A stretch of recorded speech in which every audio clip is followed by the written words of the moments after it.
Thank you, Srini. As Srini said, COVID time was crisis for all of us, and publishing most especially so. And there was no choice for us but to collaborate. Our term took over almost 3 years ago, as Srini said, and the biggest challenge we faced was on distribution, advertising, because magazines were losing currency with advertisers even before COVID, and suddenly COVID happened, and the whole fundamentals of publishing were put in place. So what all of us did was put together our energies in addressing the key problems that magazine publishing was facing per se, even before COVID, and then especially during COVID. So I'm going to talk about, to set the context of magazine publishing in India. If we look at how publishing fares across the world, we'll see actually magazines are doing far better around the world than in India. I mean, these are figures, pre-COVID figures, so you might have to discount the numbers here. On an average given issue, the number of magazines that are sold in US are about 250 million, as against 25 million for US. In UK, it's about 18 million, as against 10.5 million. And Germany is 21 million, as against 12.3 million. And if you look at the value, the amount of business in most economies, magazines and newspapers are almost similar size. Whereas in India, magazines are only a fraction of newspapers. We sell about 5 million copies, as against 60 million of newspapers. The size of magazine industry is about 5% of newspapers. These are not numbers we can of course be proud of. There are deep structural problems that the publishing has been facing even before COVID. And distribution was perhaps the biggest problem that magazines have faced as against newspapers.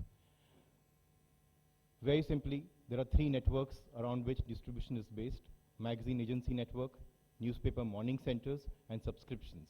And each of these channels had weakened even the years leading up to COVID. And so we all set out together to address these challenges together.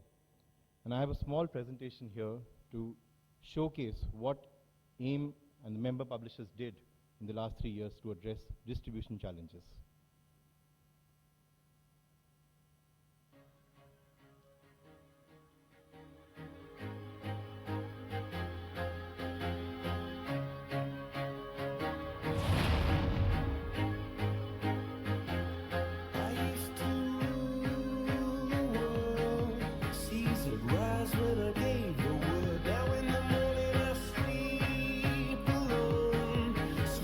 Streets I used to own.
Thank you, thank you.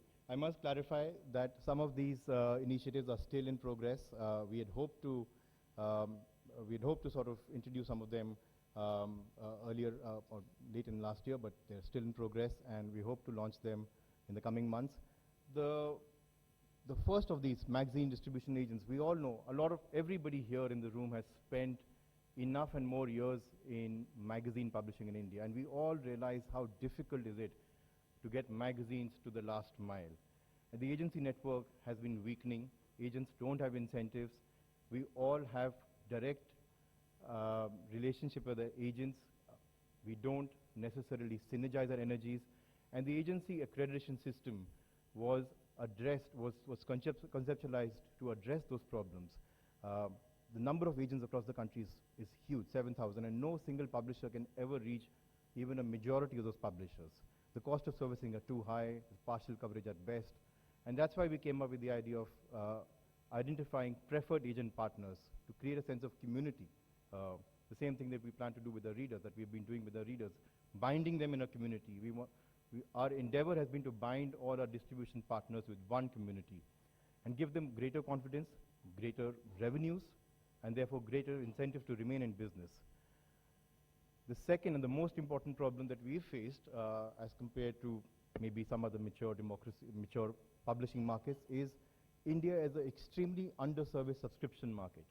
The biggest problem here has been getting magazines delivered. Indian Post, which is the primary distribution partner, has historically been extremely inefficient.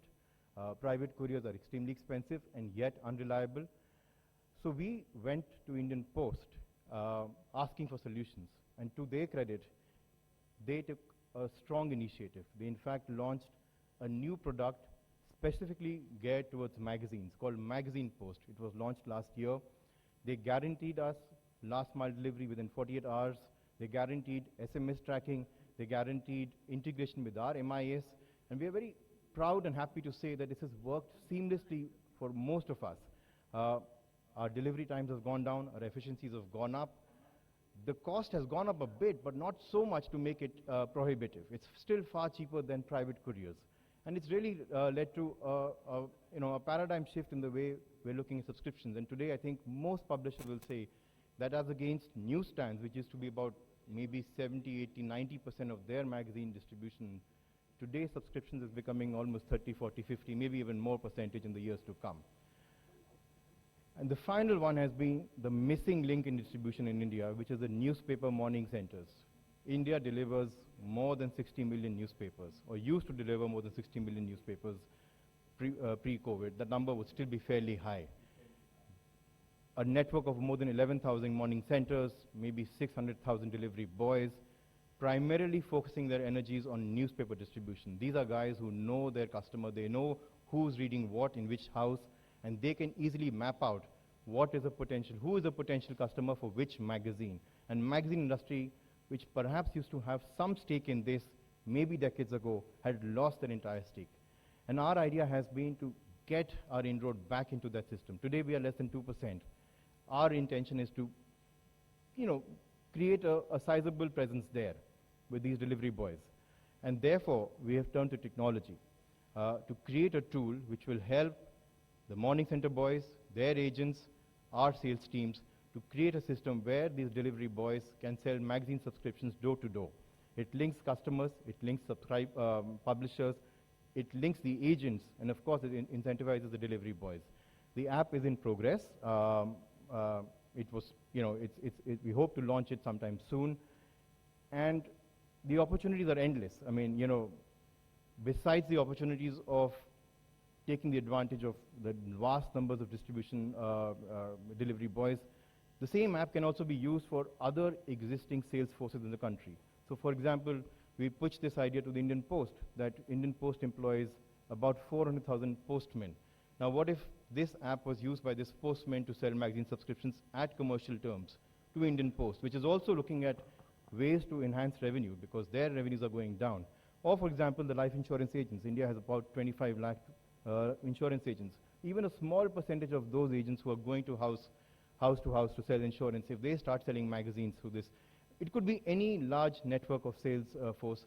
This app can be an important tool to enable subscription sales while we have managed the delivery problem. So the three channels that we're looking at: strengthening the agency network, creating a technology-based presence with morning centers and vendors, and ensuring that whatever subscriptions we sell, we're able to deliver through magazine post.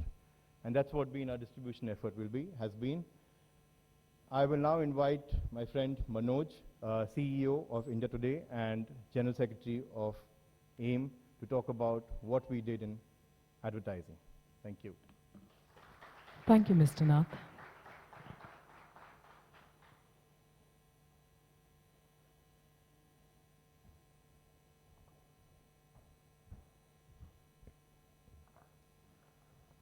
Ladies and gentlemen, good morning and welcome to the 12th edition of Association of Indian Magazine Congress, I think happening after 4 years. Before I get onto my slides, I would like to make a submission. It's been, 30-year-long journey that I have been in this industry of media. And all along, I got opportunities to work on television, newspapers, digital sales now, of course, magazines and events. But I must submit that in front of you, that I love magazines the most. And this was my first love, it's going to be my last love. Though, we are creating new avatars of magazine, getting into digital domain, etc. But I love the physical hard copy of magazine. And it's always been my, my effort to put back the hard copy by creating IPs into the hard copy, creating editorial tent poles to get readers back, and then push and promote the magazine. Now, you would ask me, you would wonder that this is the most difficult space to be in, fighting out a magazine battle. But I love it the most because I think it keeps me agile. It keeps me always thinking that what next, because these are challenges that we face for our survival. So these are serious challenges. So I'm always with my thinking hat. I'm running pillar to post to recreate the magazine vertical, and that keeps me young also. So I'll tell you something interesting that a week before we concluded India Today Conclave, the 20th edition, and we got somebody called David Sinclair, and he speaks on epigenetics, he speaks on aging, and he basically talks about the age reversal. And that was a very interesting talk. And what he spoke about, I'll tell you in a gist, that you have to shock your body every time to remain young. And not electric shock, but you've got to shock in terms of, bring disruptive things in your regular schedules. For example, if you're having 4 meals a day, cut it down to 2 meals a day. So that's a shock. If you're working out in the morning, start working out in the evening, that's a shock. So that keeps you young, because your body cells and molecules, they get activated, they're not slowing down. So I think magazine as a domain does this to me every week because, we keep thinking that what next to survive. So that's very important, and that's a tip for everybody, that this domain keeps you young. So another thing that I want to say is that it's been, 2.5 years that we have struggled and we have battled out the most difficult thing. And all the media pundits said that magazines are out after pandemic. And here we are, the house is full, people are back. Magazines have been resurrected. At India Today, we've come back in a strong way. We have become positive on bottom lines, very positive, decent profit margins. And I think it's all because of the people sitting out here, my ad sales teams, and the ad sales people who, I think, fought the most difficult battle. I think because if you look at print, there were newspapers, they crashed to zero, magazines crashed to zero in terms of circulation. Srini spoke about it in terms of revenues, but we are back. So I would like to, give you guys, I think it deserves an applaud for the sales team, for the editorial teams, who have come back from such a big one, louder one. This is for you guys. So I call them barracudas. They dive really deep to find treasure, and they find treasure. Because they're innovative, they work smart, they work hard, and that's why they are barracudas. So with this, I'll go on to my slides on this positive note.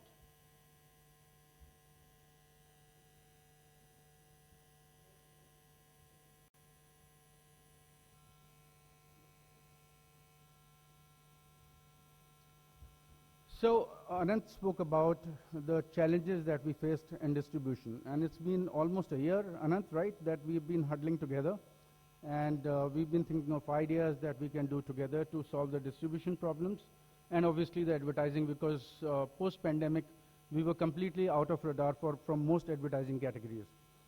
So before I go to, and I think it is all coming from a perspective of the changing media landscape. In the last 10 years, the media landscape has changed substantially.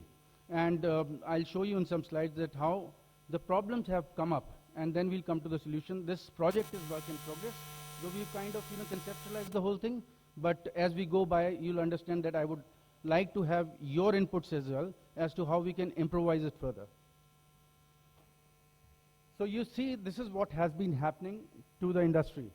If you look at the figures of 2021, the total advertising industry size in India was $9.6 billion, which was led by a television, which was around 3.6 million, closely followed by digital, which was around 3.3 billion, and a far third, which was print, 2.1. Sorry, there is a typo over there, $2.1 billion. Now, that year, it was projected that digital is going to soon take over television, which rightfully happened in 2022. The industry became $11 billion, whereas digital is now number one with $4.2 billion, followed by television, 3.7, and again a distant third, print. Now, see how this has happened. In digital space itself is taken over completely by social media. Though it says 518 million social media reach in India, but I think it would have gone up to some 550 million going to social media in terms of reach, which is led by WhatsApp, 487 millions, followed by YouTube and Facebook. Now, you see that how the media landscape has changed. If you look at the brand managers, the ask of the brand managers have changed completely. While if you talk about some 10, 15 years back, we used to think of, salience, brand salience and sales going together. And they have to go hand in hand for a longevity of the product life cycle, of any product, any category. But I think over a period of time, the brand managers now, they're in a rush. They just want quick return on whatever they invest. So if they're investing into digital, they think that there is high reach media and they're going to get good returns. Somehow, somewhere, the brand salience have lost. That is the first parameter of how landscape is changing. If you look at the second, where consumer is the king, in our case reader is the king is changing. The king has become more evolved over a period of time. They have been spoiled completely by choices. I was talking to somebody from media fraternity, an agency veteran, some days back, and he was saying that if you look at 15 years back, how media planner used to plan, would have only some 15 or 20 choices. But today they have 1,500 choices. So it's completely, completely confusing for them, it's complicated. So if you look at that how consumer has changed, he has become more evolved, more informed, and completely, spoiled by choices. And there is no loyalty to any medium. He's very shifty. If you look at the templates of advertising, they also have changed. There is no more space for full pages. There is no more space for FCT on television. It's all moved to reels, web stories, VODs, and so on. So, we have to change the template that we talk to a consumer in. Then last but not the least is the diversity of Indian market. We have 1.4 billion people, 14 languages, more than 30 states, and it's all diverse as you move in India. So all this put together is a very complex situation that any publisher or any media guy has to handle. So AIM, around 7-8 months back, we again got together, and while we were discussing the distribution problems, we thought that we will also look at a solution, how we can get something interesting for the advertiser from the magazine space.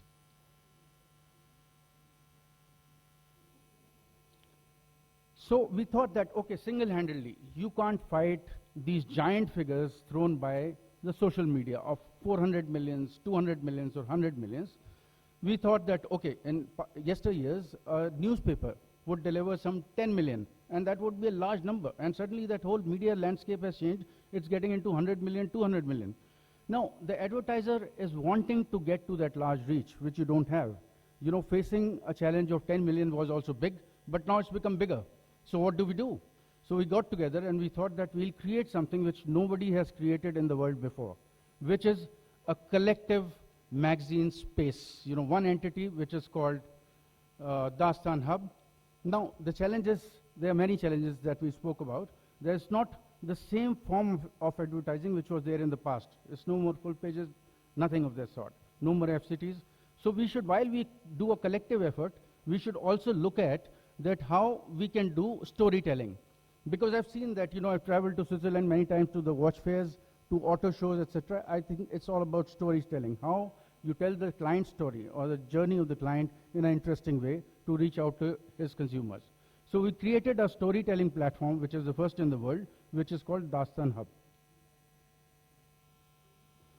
So 40 publishers getting together with a huge reach of 150 million with their digital assets, the magazine assets put together. And that's what is comparable, in a way, to the large amount of numbers that have been thrown by social media. And the most interesting thing is that we talk to each consumer in different markets in their own language to create a bond where they can understand it better, they get emotionally connected with the communication that we throw at them. So different language magazines, the editorial or the people who are experts in creating those stories in their language would come in and create those stories in different languages, going to different parts of the country and create a stronger bond. So what does it deliver? It delivers 150 million consumers, specialized content, native content in a storytelling way, which is interesting. Print and digital, of course, events can come in later, would make a very comprehensive offering that we give from this platform. So the story doesn't end here. I think this whole platform can be improvised further when we go out in the market. We can look at various domains and do solution providing. Not that we just telling stories, we are telling meaningful stories with an objective. For example, I just quickly take 1 minute on this, though we've kind of listed down 3 verticals, but if we look at electric vehicles in India, let's look at the problems that they have. They have an entry cost barrier. They're much more expensive than the petrol or diesel vehicles. They have a charging infrastructure problem currently. That's what the consumer feels when he goes out in the market to buy an EV. Limited running in one charge and high cost of battery replacement. Now, if you look at this, it requires a native story, which is basically answering all these questions to a large number of consumers standing out there in the market. So we do these native stories, we talk to the association that, okay, we're going to help you out, and this large platform delivering you digital plus print, 150 million consumers, is going to be tackled by this native initiative of AIM. So this is what the objective is for this Dastaan Hub, and obviously I would like to have your inputs to improvise it further, and you can always, because we have paucity of time, you can write to DVS Ramarao on this email ID, and we can also discuss off stage. Thank you, and I would like to call my colleague Dhaval on the stage. He is the Executive Director, Cyber Media, and the Treasurer of AIM. Thank you. Thank you very much, Mr. Sharma.